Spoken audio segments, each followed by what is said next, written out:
Sangon-Kassamblé, commune qui accueille le lancement des journées locales de vaccination contre la poliomyélite. Moment important pour les populations qui ont abandonné leurs activités quotidiennes pour se rendre sur la place du village en compagnie de leurs enfants. La première fois qu'il l'a fait, il n'est pas tombé malade, il n'y a rien. Son corps n'a pas chauffé, ni rien. Aujourd'hui, ils sont venus encore pour faire. Le moment en train de s'apprêter pour les amener où se trouvent les agents. C'est très bien de faire vacciner les enfants. Sans ce remède, les enfants deviennent handicapés. C'est passé d'abord par la chefferie qui a fait crier dans tout le village que la vaccination sera là aujourd'hui. De nous apprêter, on s'est apprêté pour aller les faire vacciner. Le petit Diarasouba, âgé de 4 ans, se fait beau. Pour son jeune âge, il connaît déjà les risques liés à la maladie. Madame, il ne faut pas avoir peur, ça va pas mal.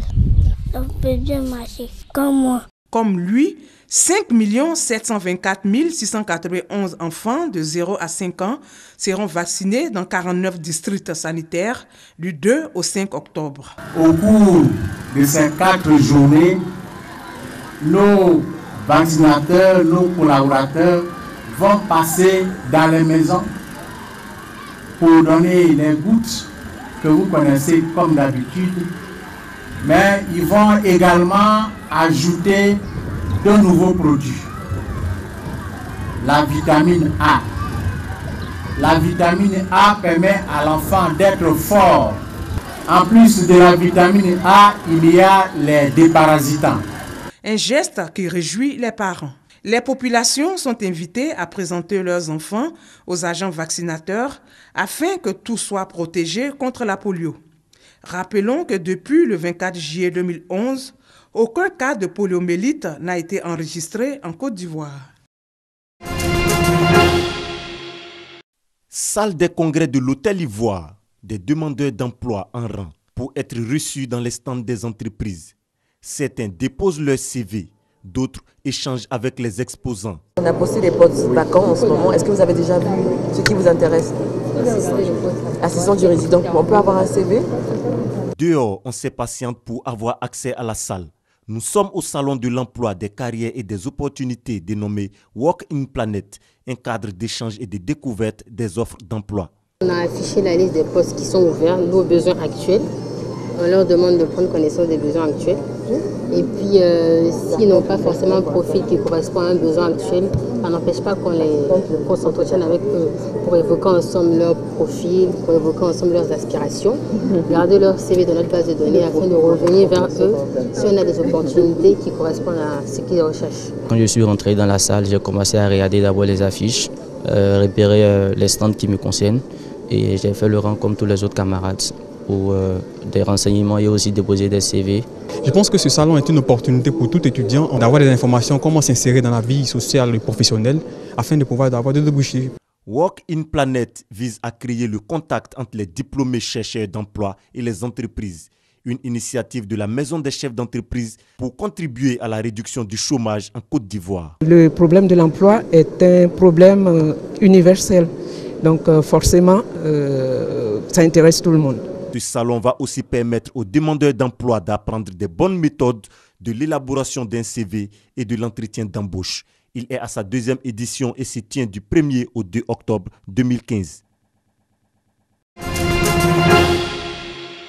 Le secteur informel constitue 91% du tissu économique ivoirien, selon le ministère d'État, ministère de l'Emploi, des Affaires sociales et de la formation professionnelle. Les conditions de travail des acteurs de ce secteur restent mauvaises et mal organisées. Face à cette situation, le dit ministère a décidé d'organiser une journée de sensibilisation.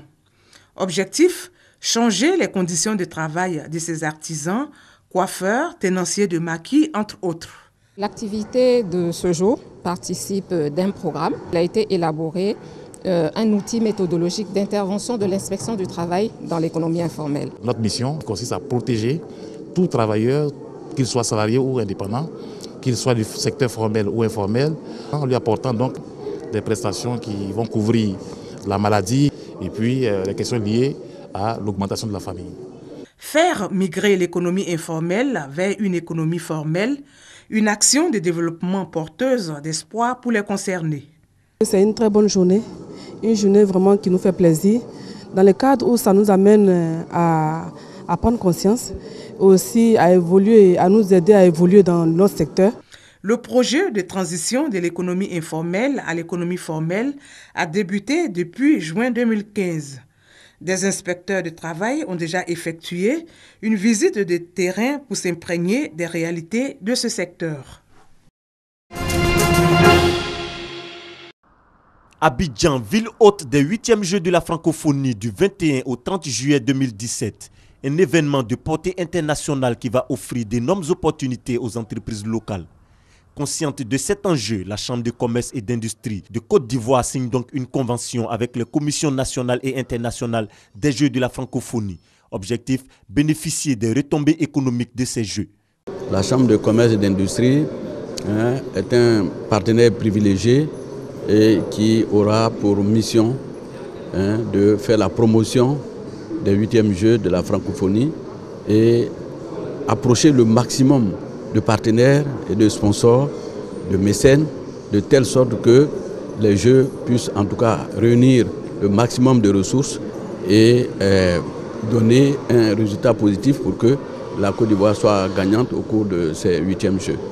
Les 8e Jeux de la francophonie vont mobiliser plusieurs acteurs de pays africains dans le domaine des arts, de la culture, du sport et bien d'autres activités.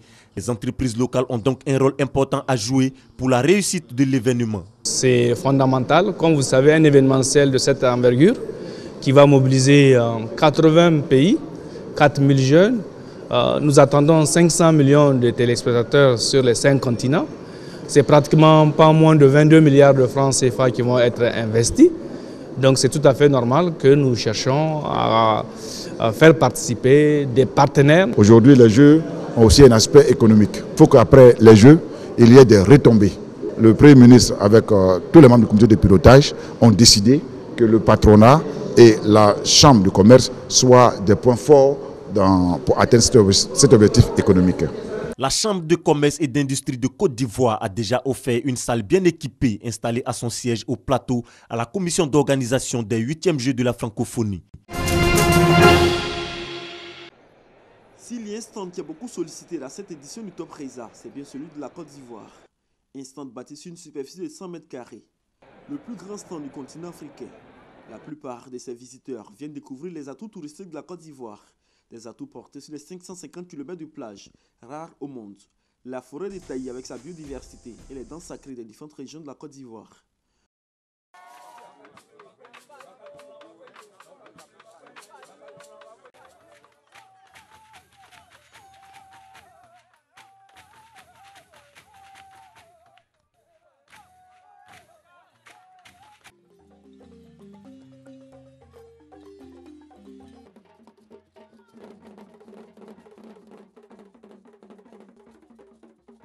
En plus du tourisme balnéaire, la Côte d'Ivoire propose également le tourisme culturel, religieux et l'écotourisme. C'est la particularité, l'originalité de la Côte d'Ivoire.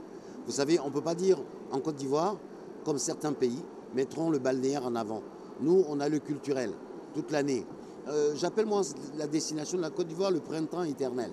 C'est-à-dire qu'il fait beau quasiment toute l'année. C'est la seule destination au monde où vous arrivez et vous faites tout en la fois. Mais le plus attractif, c'est bien le chocolat. Tout le monde veut découvrir le chocolat made in Côte d'Ivoire. Vous connaissez? On va goûter, hein? C'est très doux. Merci beaucoup. C'est le meilleur cacao en Côte d'Ivoire. Je connais le Côte d'Ivoire, c'est très très joli pays. Je viens de manger de la banane au chocolat de Côte d'Ivoire. C'est super bon. Je pense qu'il y a quand même beaucoup de choses à découvrir en Côte d'Ivoire. C'est une destination, à mon avis, authentique, plein de richesses. C'est la première fois que je vois ça, donc je ne sais pas comment on appelle ça, une banane fondue chocolatée. Et je ne connaissais pas du tout, donc très agréablement surpris. Des séances de dégustation qui se transforment souvent en séances de cours. Est-ce que vous savez ce que c'est? Non, mais c'est là-dedans, il y a les graines de cacao. Il y a des grains. Et là, c'est quoi pour vous? Et comment on l'appelle? Cacaotier. Comment? Un cacaotier. Un cacaotier. Non. Cacaotier. Je ne sais pas. Cacaoyer, l'arbre c'est le cacaoyer. Hein? Et là, c'est la cabosse de cacao. Dans tous les cas, Chaque visiteur du stand de la Côte d'Ivoire n'est pas satisfait, avec l'intention de toujours revenir.